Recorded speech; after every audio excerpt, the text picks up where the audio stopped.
नमस्कार दोस्तों, कहानियों की श्रृंखला में आज सुनेंगे मालती जोशी जी की कहानी एक सार्थक एहसास। लेकिन उससे पहले मेरा आपसे विनम्र अनुरोध है कि अगर मेरे द्वारा सुनाई हुई कहानियाँ आपको अच्छी लगती हैं तो मेरे चैनल को सब्सक्राइब ज़रूर करें, लाइक करें और अपने दोस्तों और परिचितों में शेयर भी करें। बेल आइकन दबाना बिल्कुल भी ना भूलें। आज सुनिए एक सार्थक एहसास। विनोद के कमरे से आती आवाज़ें रात भर उनका पीछा करती रहीं। यूं तो उनके और विनोद के कमरों के बीच में बच्चों का भी कमरा है, फिर भी रात के सन्नाटे को चीरती वे आवाज़ें उन तक पहुंच ही जाती हैं। बुढ़ापे की नींद वैसे ही कच्ची होती है, जरा से में ही उचट जाती है। फिर मुश्किल यह है कि ठीक से कुछ सुनाई भी नहीं देता। बस यही समझ पाते हैं कि आज बेटे बहू में फिर से ठन गई है। आजकल यह अक्सर होने लगा है। ऐसे मौक़ों पर उनकी नींद एकदम उड़ जाती है। वे बेटे बहू के एकांत में खलल नहीं डालना चाहते, पर जो कानों में पड़ रहा है उसे कैसे नकार दें। कई बार मन हुआ है कि बेटे को अकेले में पूछ लें, भाई क्या परेशानी है, तुम लोग इतने उखड़े उखड़े क्यों रहते हो। पर हिम्मत नहीं पड़ती। डर लगता है कि बेटा कहीं यह ना समझ ले कि वे दरवाजे से कान लगाए रहते हैं। वे तो फिर संकोच के मारे बाथरूम तक नहीं जाते।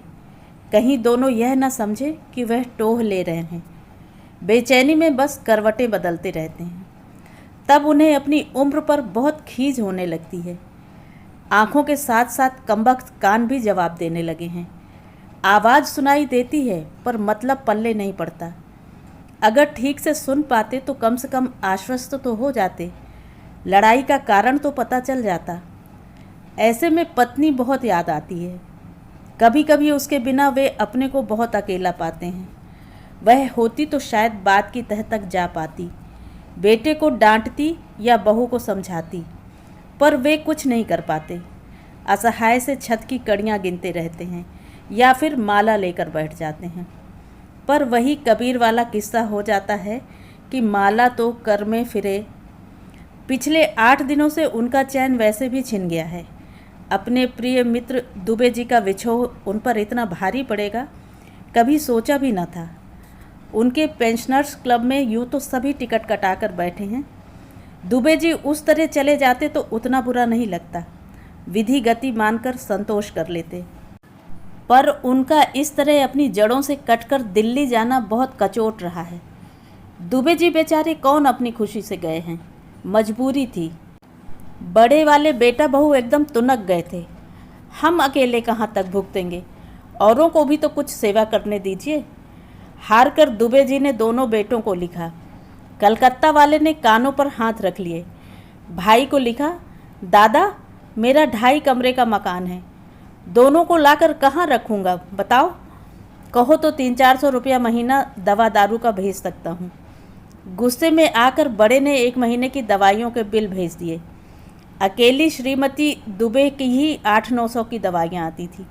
गठिया की मरीज़ थी, दमा अलग था। दुबे जी को बीपी था, डायबिटीज़ थी, सुबह शाम गोलियाँ खाते थे।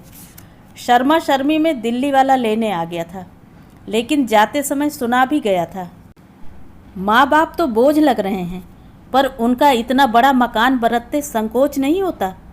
किराया देना पड़े तब पता चलेगा, सारी तनख्वाह निकल जाएगी।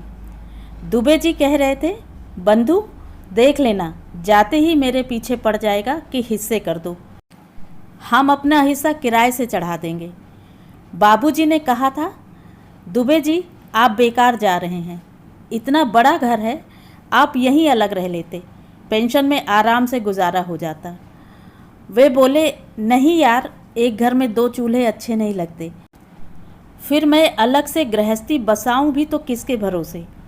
आपकी भाभी से तो 1 बाल्टी भी नहीं उठती, बस अपना काम खुद कर लेती हैं, यही गनीमत है। और भैया देखो, कल को हाथ पैरों से लाचार हो गए तो इन्हीं लोगों के पास आना है, फिर नाक कटाने से फ़ायदा। अभी मझले को थोड़ी सद्बुद्धि आ गई है तो लाभ उठा लूँ। वैसे बड़े से कहकर जा रहा हूँ कि हमारा कमरा महफूज रखना, हम कभी भी लौट सकते हैं। दिल्ली की ससुरी हमें न गर्मी सहन होती है न जाड़ा। कितने दिन निभती है देखते हैं। अपनी जड़ों से कटने का बेहद दुख था उन्हें। उस अनजान अपरिचित शहर में एकदम अकेले पड़ जाने का डर था। इस उम्र में अब नए रसूख भी क्या बना पाएंगे। उस नए बेगाने माहौल में छटपटा कर रह जाएंगे। अपनी मर्जी से तो वापस भी नहीं आ पाएंगे। हसरत से बड़े के बुलाने की प्रतीक्षा करते रहेंगे। दुबे जी की बात सोचते सोचते बाबूजी को अपना ख्याल आ जाता है। उनके भी तो 2 बेटे हैं। बड़ा अमेरिका में है, बुलाता भी है। माँ की 13वीं पर आया था तो उन्हें ज़बरदस्ती साथ ले गया था। 6 महीने बड़े आदर प्यार से रखा। बहू ने भी सेवा में कोई कोर कसर नहीं छोड़ी, पर उनका ही मन नहीं लगा। अपना देश, अपने लोग बेतरह याद आते रहे। वीज़ा ख़त्म होते ही वे भाग आए, फिर जाने का नाम नहीं लिया। बेटी के यहाँ जाने का तो सवाल ही नहीं उठता। अकेली होती तब भी न जाते, पर उसका तो भरा पूरा कुनबा है। सास ससुर हैं, देवर देवरानी हैं, ननदें हैं। वहाँ जाकर उसकी नाक नीची क्यों करें। वैसे यहाँ भी वे बड़े आराम से हैं, उन्हें कोई शिकायत नहीं है। पर जब कभी घर में माहौल ख़राब हो जाता है तो वे बेचैन हो उठते हैं। सोचते हैं कहीं झगड़े के मूल में वे तो नहीं हैं, ये लोग उनसे ऊब तो नहीं गए हैं। पिछले पहर पता नहीं कब आँख लगी, उठे तो दिन खासा चढ़ाया था, फिर भी वे घूमने निकल गए। एक चाबी हमेशा अपने पास रखते हैं कि घर में किसी को जगाना ना पड़े। आज ज़रा जल्दी ही लौट आए। फिर भी देखा विनोद जाग गया है, बल्कि तैयार हो गया है। बाबूजी चाय, उसने कप आगे बढ़ाया। मतलब आज चाय विनोद को बनानी पड़ी, मतलब कि बहू आज कोप भवन में है। उन्होंने चुपचाप चाय पी ली और कप प्लेट किचन में रखा है। अखबार पढ़ते हुए कनखियों से देखा विनोद ताबड़तोड़ ब्रेड के टुकड़े मुंह में ठूंस रहा है। ठीक से बैठकर नाश्ता कर लो बेटा। नहीं बाबूजी, बैठने का समय नहीं है, वैसे ही लेट हो रहा हूँ, उसने घड़ी देखते हुए कहा। अच्छा बाबूजी, 8 बजे बच्चों को जगा दीजिएगा। कैसरोल में सैंडविच रखे हैं, उन्हें भी दीजिए, आप भी खा लीजिए। विनोद, वह सिर झुकाकर जूते पहन रहा था। उसने बिना सिर उठाए ही पूछा, जी बाबूजी। पूछना चाह रहे थे कि क्या बहू की तबीयत ठीक नहीं है? तुम लोग आजकल किस बात के लिए परेशान रहते हो? रात को लड़ क्यों रहे थे? पर शब्द ही नहीं जुटा पाए। बाबूजी, आप कुछ कह रहे थे? पूछ रहा था प्रमोद की कोई चिट्ठी तो नहीं आई? घर पर तो आप ही रहते हैं। यहाँ पर तो नहीं आई, मैंने सोचा दफ्तर में आई होगी। चिट्ठी आजकल कौन लिखता है बाबूजी, बस फ़ोन खटका देते हैं। अभी पिछले रविवार को ही तो आया था। अच्छा बाबूजी, मैं चलता हूँ, आप बच्चों को टाइम से जगा देना। और दूसरे ही क्षण वह अपने स्कूटर पर था। आजकल रोज़ यही हो रहा है, लड़का हरदम घोड़े पर सवार रहता है। आदमी बात करे भी तो कब और कैसे, थोड़ा तो इत्मीनान चाहिए। अखबार पढ़ते हुए वे बराबर घड़ी पर नज़र रखे रहे। ठीक 8 बजे उन्होंने बच्चों को आवाज़ दी। सनी तो फौरन उठ गया। पिंकी ने थोड़े नखरे किए। सनी अपने आप बाथरूम चला गया। पिंकी को उन्होंने मास्टर बेडरूम में भेज दिया। इसी बहाने बहू रानी उठ जाएंगी। बहू रानी शायद जाग ही रही थी। पिंकी की गुड मॉर्निंग का उसने फ़ौरन जवाब दिया। वे एकदम निश्चिंत होकर बरामदे में आकर बैठ गए। बच्चों की माँ जाग गई है, अब उन्हें कुछ नहीं करना है। फिर 15 मिनट तक घर शोर में डूबा रहा। बच्चों का तैयार होना किसी महासमर से कम नहीं है। माँ को साम दाम दंड भेद सारे मार्ग अपनाने पड़ते हैं। लाख चिरौरी करो तो 1 गिलास दूध पेट में जाता है। बड़ा एहसान जताकर टोस्ट को तरते हैं, तब तक वैन आ जाती है।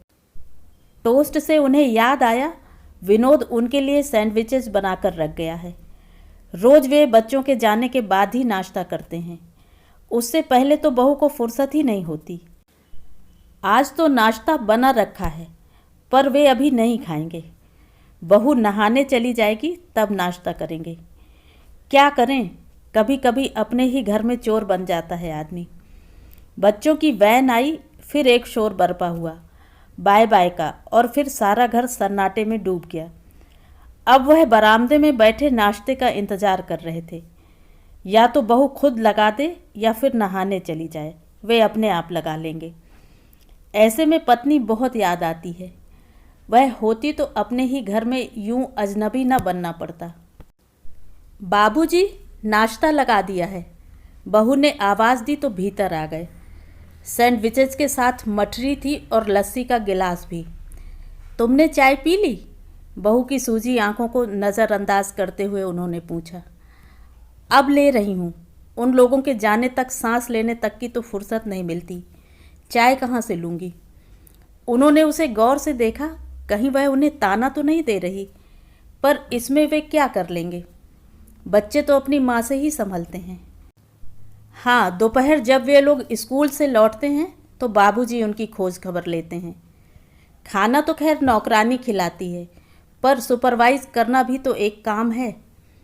घर का सन्नाटा उन पर भारी पड़ रहा था, इसलिए उठते हुए बोले, सब्जी वब्जी है कि ले आऊँ? अभी के लायक तो है, पर शाम के लिए कुछ देख लीजिएगा। आप जल्दी तो लौट आएंगे ना? फिक्र मत करो, तुम्हें लेट नहीं होने दूंगा। खरामा खरामा चलते हुए वे चौक की तरफ निकल गए। खुली हवा में आते ही पहले तो उन्होंने एक भरपूर सांस ली। कभी कभी घर में बहुत घुटन होने लगती है। ये तो ऊपर वाले की मेहरबानी है कि अभी हाथ पांव सलामत है। जब जी चाहता है बाहर निकल आते हैं, नहीं तो पता नहीं क्या करते। सब्जी की दुकान पर अनोखे लालजी मिल गए। ये उनके प्रभात भ्रमण मंडली वाले मित्र हैं। इतनी इतनी सी सब्जी ले रहे थे, पाव भर करेले, पाव भर भिंडी। सब्जी वाला इसरार कर रहा था, बाबूजी कम से कम आधा किलो तो लीजिए, इतनी मुलायम भिंडी है, पाव भर तो कढ़ाई में चिपक कर रह जाएगी। अरे भैया, 2 जनों के बीच पाव भर भी नहीं उठती, वो तो तुम इससे कम देते नहीं हो, इसलिए लेनी पड़ती है। 2 जने क्यों? सब्जी वाले ने पूछा। बच्चे कहीं गए हैं क्या? जाएंगे कहाँ, यहीं शहर में हैं, अलग हो गए हैं। अलग हो गए हैं क्यों?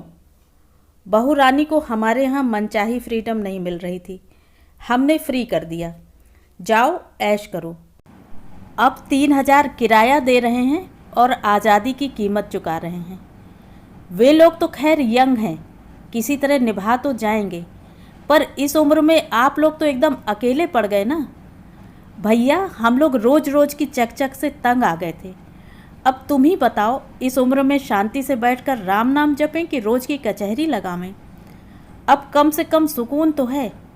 और हम अकेले कहाँ हैं, 2 जने हैं। बेटे से कह दिया है कि हम अगर मर जाएं तो बुढ़िया को साथ रख लेना। अगर वे चली गई तो अच्छा ही है, रही सही हम जैसे तैसे काट ही लेंगे, लेकिन अगर वे पीछे छूट गईं तो उनकी बड़ी दुर्गति होगी। दुनिया जहान का उन्हें कुछ भी तो ज्ञान नहीं है। बाबूजी का मन हुआ कि कह दें, भाई साहब इस भ्रम में मत रहना, बीवी नहीं रहेगी तब पता चलेगा दुर्गति किसकी होती है। अपने ही घर में अजनबी बन जाओगे, एक कप चाय के लिए बैठे रहोगे कि कोई पिला दे। पर उन्होंने कुछ नहीं कहा। वे सहज भाव से कह भी देते तो लोग उसका गलत मतलब निकाल लेते, बच्चे बेकार बदनाम होते। वैसे लोगों की भी क्या गलती है, आसपास यही सब तो हो रहा है। यह तो ईश्वर की कृपा है कि उनके दोनों बेटे विनम्र, आज्ञाकारी और सुशील हैं। दोनों बहुएं भी शालीन, संस्कारी और सेवाभावी हैं। दोनों उनके खान पान का पूरा ध्यान रखती हैं, कभी शिकायत का मौका नहीं दिया। ज़माने की तुलना में अदब कायदे से रहती हैं। सिर तो आजकल शायद ही कोई ढकता हो, पर उनकी अमेरिकावासी बहू ने भी उनके सामने कभी जीन्स या स्कर्ट ब्लाउज नहीं पहना। हालांकि वे जानते हैं कि यदा कदा वह वैसी पोशाक पहनती है। बच्चों के बच्चे भी उनका आदर करते हैं, स्नेह करते हैं। इससे ज़्यादा किसी को क्या चाहिए। बस बेटे बहू में खटपट होती है तो मन खराब हो जाता है, अपने को बेवजह अपराधी समझने लगते हैं। घर लौटे तो बहू दफ्तर जाने को तैयार खड़ी थी। देर तो नहीं हुई बेटा? नहीं बाबूजी, अभी तो 5 मिनट हैं, उसने कलाई पर घड़ी बांधते हुए कहा। धुल पुछकर उसका चेहरा काफ़ी ताज़ा और प्रसन्न लग रहा था। वो रास्ते में अनोखे लालजी मिल गए थे। उनसे बात करते देर हो गई। उन्होंने कहा, मन हुआ कि बहू से अनोखे लालजी की बात कहें और उसी का सूत्र पकड़कर अपने मन की शंका का निवारण भी कर लें, पर बहू के पास इस समय इतना समय कहाँ होता है। तुमने खाना खा लिया बेटा? जी बाबूजी, कुकर तैयार करके रख दिया है। आप 12:30 बजे बस गैस जला दीजिए। सावित्री आकर दाल छौंक देगी। बच्चों के लिए मीठा दही फ्रिज में रखा है, पर खाना खाने के बाद ही दीजिएगा, नहीं तो शैतान खाना नहीं खाएंगे। रोज के वही डायलॉग, उन्हें तो अब सब कंठस्थ हो गए हैं। वैसे भी उनके जीवन में अब नया क्या घटेगा। एक रस जिंदगी की, एक रस दिनचर्या, एक रस वार्तालाप, एक रस खाना। इसी एक रास्ता से बचने के लिए तो वे बाजार निकल जाते हैं। 4 लोग मिलते हैं तो मन भी बहल जाता है। यह एहसास भी बना रहता है कि वे एकदम निकम्मे नहीं हैं। बेटे का खर्च और जिम्मेदारी दोनों बांट रहे हैं। इसी बहाने अपनी पसंद की सब्जी भी आ जाती है। नहीं तो वही बात कि खाओ तो आलू से, ना खाओ तो आलू से। क्या करें, बच्चों को दूसरा कुछ भाता ही नहीं है। वे फिर अखबार लेकर बैठ गए। हालांकि अब उसमें पढ़ने के लिए कुछ भी बाकी नहीं था। बीच में उठकर कुकर चढ़ाए, फिर गुमसुम होकर बैठ गए। अनोखे लाल जी की बात मन में चक्कर काट रही थी। ऐसे में पत्नी बहुत याद आती है। घर में कोई कहने सुनने वाला होता तो शायद मन थोड़ा हल्का हो जाता। सावित्री अपने समय से आई। उसने आटा लगाया, दाल छौंकी और बोली, बाबूजी, गरम फुलके उतार रही हूँ, आप खा लीजिए। बच्चों के आने में तो अभी देर है। यह वार्तालाप भी रोज का है। बाबूजी उसका आग्रह टालते नहीं हैं और खाने की मेज़ पर आ जाते हैं। सावित्री गरम फुलके उतार देती है और लेने के लिए भी इसरार करती है। उसमें नौकरों वाली बात नहीं है, बल्कि एक अपनापन है। उस एहसास के साथ वे एक आध फुल्का ज़्यादा ही खा जाते हैं। दिन भर में यही एक क्षण होता है जो परम तृप्ति का होता है। यूँ तो बहू भी प्रेम से ही परोसती है, पर ना जाने क्यों एक संकोच बना ही रहता है। खाना खाकर उन्होंने एक झपकी भी ले ली। ये भी रोज का ही नियम है। इसी वक्त घर में थोड़ी शांति रहती है। वानर सेना के आने के बाद तो सोने का प्रश्न ही नहीं उठता। एक बात अच्छी है, सावित्री विश्वस्त नौकरानी है। उस पर नज़र रखने की ज़रूरत नहीं होती। वे आराम से सोते रहते हैं और वह अपना काम निपटाती रहती है।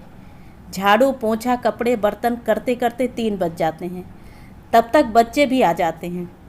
बाबूजी भी एक नींद सो चुके होते हैं। बच्चों के आते ही घर फिर एक बार शोर से भर उठा। दोनों ऐसी धमाचौकड़ी मचाते हैं कि बस उनके कपड़े बदलना और उन्हें खाना खिलाना, ये 2 काम करते करते सावित्री की नाक में दम आ जाता है। फिर वो बाबूजी से शिकायत करती है। बाबूजी झूठ मूठ ही एक डांट पिला देते हैं।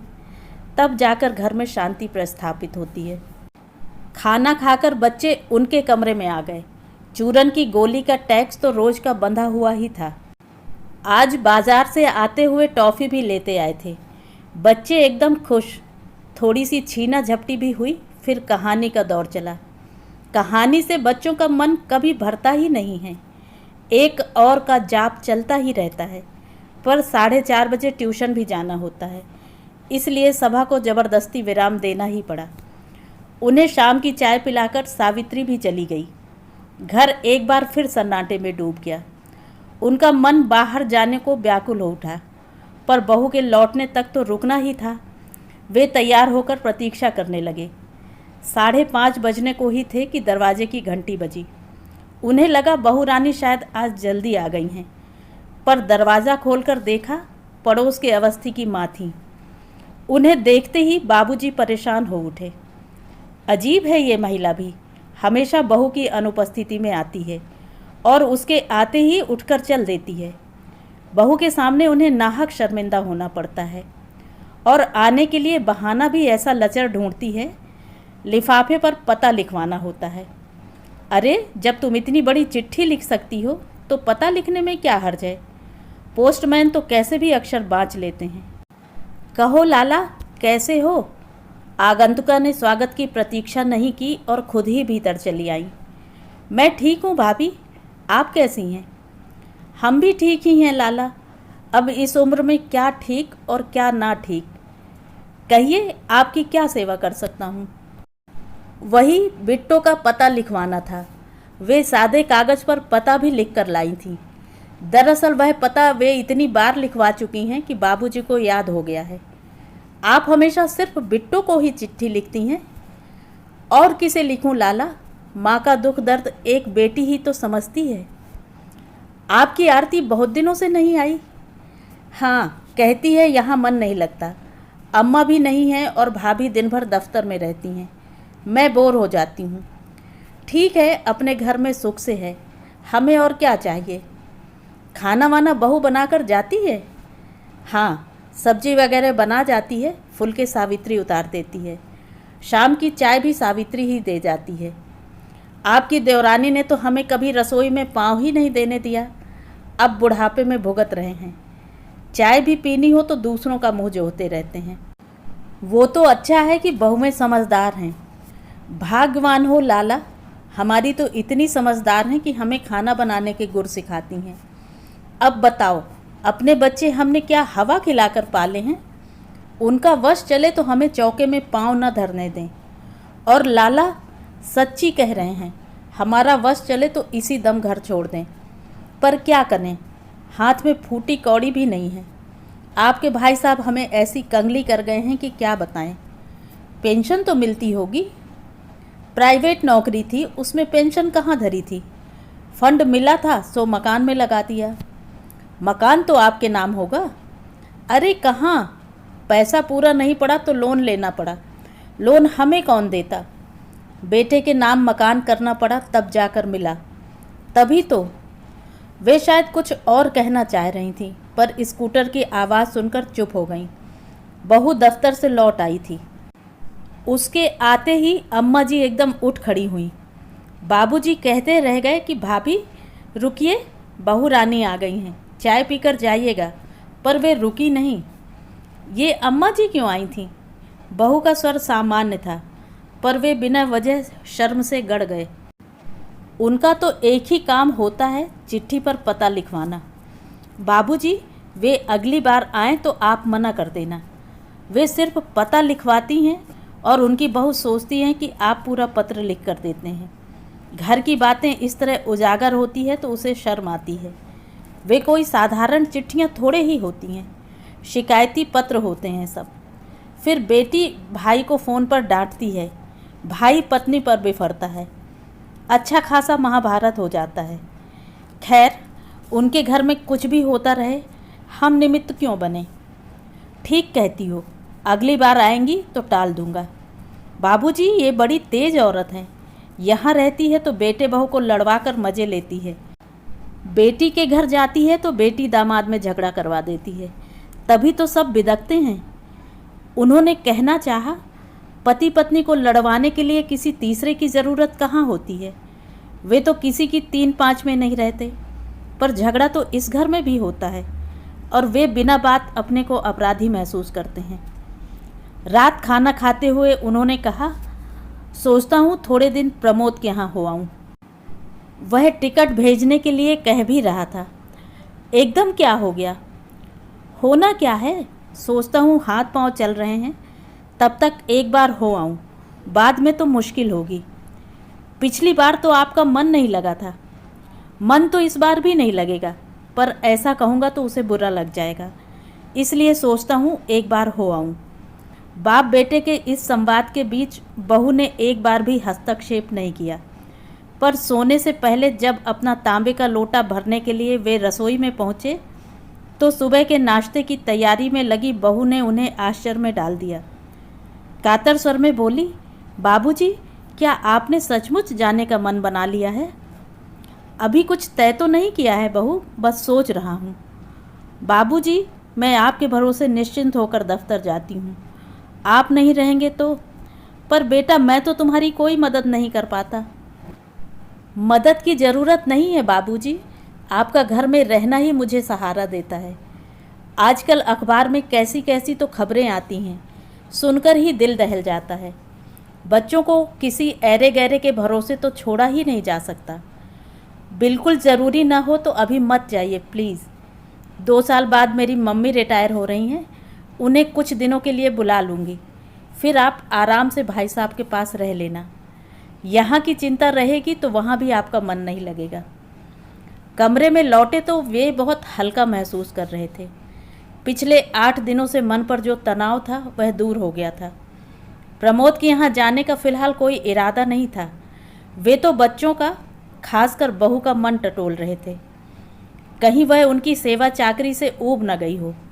उन्हें यह जानकर अच्छा लगा कि वे घर पर एक बोझ नहीं हैं, बल्कि इस घर की शांति और सुरक्षा का एक ज़रूरी हिस्सा हैं। उतनी रात स्कूटर स्टार्ट करने की आवाज़ आई तो वे चौंके, फिर समझ गए कि दोनों पान खाने गए होंगे। ऐसा अक्सर होता है, बच्चों को सुलाने के बाद दोनों थोड़ा निकल जाते हैं। उन दोनों के पास एक दूसरे के लिए यही तो एक निरापद समय होता है, बाकी वह तो भागम भाग मची रहती है। वैसे तो वे लोग पैदल ही जाते हैं, आज शायद कहीं दूर निकल गए होंगे, पर जाते समय कहकर तो जाते। दरवाज़ा देखने के लिए वे उठने ही वाले थे कि बहू ने कमरे में प्रवेश किया। बाबूजी, अभी आप सो तो नहीं रहे हैं ना? नहीं तो, इतनी जल्दी नींद कहाँ आती है। तुम लोग आराम से हो आओ। मैं कहीं नहीं जा रही बाबूजी, जिन्हें जाना था वे चले गए। बहू एक स्टूल खींचकर बैठ गई थी। समझ गए कि वह बैठने के इरादे से आई है, ज़रूर कुछ कहना है। इतनी रात कहाँ गया है? आजकल बड़ा परेशान नज़र आता है। आपने पूछा नहीं? वह कभी इत्मीनान से नज़र आए तब तो पूछूंगा। सुबह निकल जाता है तो रात में खाने की टेबल पर ही मुलाकात होती है। मैंने सोचा दफ्तर में ऑडिट इंस्पेक्शन वगैरह चल रहा होगा। कहाँ का दफ्तर बाबूजी? आपके बेटे ने नौकरी छोड़ दी है। क्या बात करती हो? आपको भी पता नहीं है ना? भले आदमी ने मुझे भी नहीं बताया था, वह तो इनके एक कुलीग से पता चला। तब तक तो ये इस्तीफ़ा दे चुके थे। बताइए, बुरा नहीं लगेगा? इतना बड़ा कदम उठाने से पहले घर में पूछना तो चाहिए। मुझसे ना सही आपसे ही पूछ लेते, कम से कम बता तो देते। हम लोगों का क्या इतना भी अधिकार नहीं है? कहते कहते बहू का गला भर आया था। उसे स्वस्थ होने में थोड़ा समय लगा। वे प्रतीक्षा करते रहे, फिर पूछा, इतनी बड़ी नौकरी पर लात मारती है तो कुछ सोचकर ही मारी होगी। अब क्या करने का इरादा है? बिजनेस करेंगे, बहू ने रुबासी आवाज़ में कहा। बिजनेस? बिजनेस क्या खाली हाथ होता है? उसके लिए पूंजी चाहिए। कहते हैं लोन लेंगे, आजकल तो चाहे जितना लोन मिल जाता है। लोन तो मिल जाता है बेटा, पर वो चुकाना भी तो पड़ता है। वही तो मैं आपसे यही कहने आई हूँ कि ये कितनी भी चिरौरी करें, आप पैसा नहीं देंगे। मैंने अपने नाना जी का हाल देखा है। फंड का सारा पैसा बेटे के धंधे में लगा दिया, धंधा चला नहीं। बुढ़ापे में नाना जी पाई पाई को तरस गए। इसीलिए कहती हूँ आप पैसा मत देना। मेरे पास इतना पैसा है कहाँ? ज़रा सी पेंशन है और एक छोटी सी एफडी। वे ज़मीन बेचने को कहेंगे, आप मना कर देना। ज़मीन उनकी अकेले की नहीं है, उसमें भाई साहब का भी हिस्सा है, आरती का भी हिस्सा है। कल को सारे पैसे डूब गए तो सबकी बातें सुननी पड़ेंगी, और फिर बुरे वक्त के लिए मेरे पास भी तो कुछ चाहिए। कल को बिजनेस चौपट हो गया तो मेरे बच्चे तो सड़क पर आ जाएंगे। आने दो उसे, अभी डांट लगाता हूँ। अभी नहीं बाबूजी, फुर्सत से डांटिएगा, नहीं तो समझेंगे मैंने शिकायत लगाई है। वैसे भी अब डांट फटकार का मतलब क्या है? नौकरी तो वे छोड़ ही चुके हैं। छोड़ने से पहले एक बार मुझे पता भर चल जाता, मैं सत्याग्रह कर देती। कहते हैं मुझे मालूम था तुम अड़ंगे लगाओगी, इसीलिए नहीं बताया था। कहते कहते उसका गला फिर भर आया था। अच्छा बाबूजी, मेरी बात याद रखिएगा। और वह धीरे से उठकर चली गई। उन्हें लगा अब यह एक और चिंता सिर पर आ गई है। वैसे ही तो रातों की नींद उड़ गई है, अब यह नया किस्सा घुन की तरह दिमाग को चाटेगा। पर आश्चर्य, रात उन्हें खूब अच्छी नींद आई। केवल एक बार पानी पीने के लिए उठे थे। उस समय भी विनोद के कमरे से बहसबाजी की, सिसकियों की आवाज़ें आ रही थीं, पर वे परेशान नहीं हुए। इतने दिनों तक उनके मन पर बोझ था कि वे कहीं घर में अवांछित तो नहीं हैं। आसपास के वातावरण ने मन को बेहद शंकालु बना दिया था। इसीलिए वे कुछ दिनों के लिए प्रमोद के पास जाने का मन बना रहे थे, पर बहू ने उन्हें बता दिया था कि इस घर की शांति और सुरक्षा के लिए वे कितने महत्वपूर्ण हैं, और वे उस ओर से आश्वस्त हो गए थे। मियाँ बीबी के झगड़े की अब उन्हें परवाह नहीं थी। नींद की दूसरी किस्त भी उन्होंने आराम से पूरी कर ली। सुबह उठे तो एकदम तरोताज़ा थे। उन्होंने बहू से कहा था कि वे विनोद को डांटेंगे, पर उनका ऐसा कोई इरादा नहीं था। अरे आदमी इस उम्र में छलांग नहीं लगाएगा तो कब लगाएगा। हाँ, इतना बड़ा निर्णय लेने से पहले थोड़ा पूछ लेता तो अच्छा लगता। यह कसक तो मन में रहेगी। बहू को भी शायद यही दुख सबसे ज़्यादा है। खैर, उससे नहीं पूछा, ठीक किया। वह कभी हाँ नहीं करती। औरतें बहुत डरपोक होती हैं। बहू तो इतनी शांति से सब झेल रही है। उसकी माँ होती तो रो रो कर घर भर देती। बीबी से ना सही पर बाप से सलाह ले लेता तो अच्छा लगता। खैर, अब वे बहू को आश्वस्त कर देंगे कि जो हो गया सो हो गया। अब हिम्मत से और शांति से काम लो। चिंता करने की ज़रूरत नहीं है। मैं हूँ ना तुम्हारे साथ। अपना होना उस समय उन्हें बड़ा सार्थक लगा। तो ये थी कहानी। कहानी आपको कैसी लगी कमेंट करके ज़रूर बताएं।